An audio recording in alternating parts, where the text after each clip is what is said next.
Welcome to Neural Chatter. I'm Nova, And I'm Leo. and today we're diving into something that's been making a lot of headlines recently, ChatGPT's financial troubles.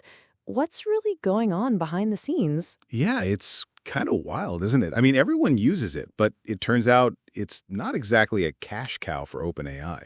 So, Leo, you know how everyone's been loving ChatGPT Pro, right? The premium subscription?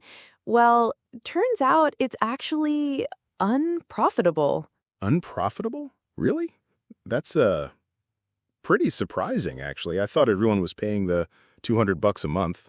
Yeah, me too. But Sam Altman, OpenAI CEO, admitted that users are just consuming far more than they anticipated, leading to these really heavy losses. Huh.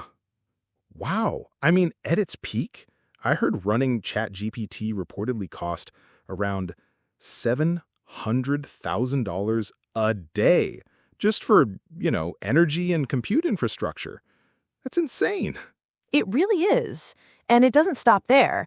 In 2024, OpenAI pulled in $3.7 billion in revenue, which sounds like a lot, but they still projected a $5 billion loss. A $5 billion loss? That's a huge gap.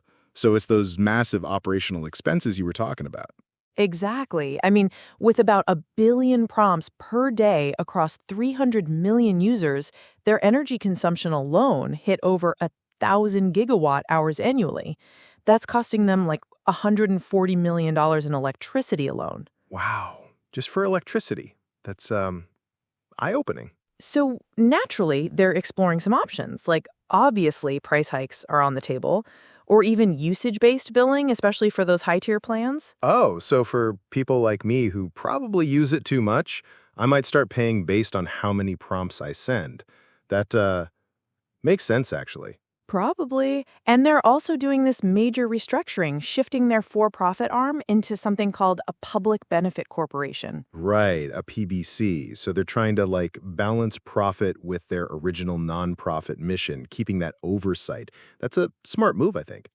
Definitely. And speaking of money, they've raised a ton, roughly $20 billion, including a huge $40 billion round in April 2025, which valued the company near $300 billion. That's a staggering valuation.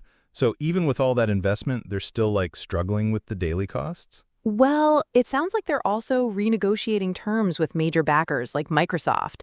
There were some tensions, over things like the Windsurf acquisition. But the whole restructure is also about securing further funding while keeping their mission integrity. So what does all this mean for us, the users, or, small businesses? For consumers and SMEs, it could mean subscription prices rise. Smaller players might really feel the squeeze, unfortunately. Yeah, I can see that.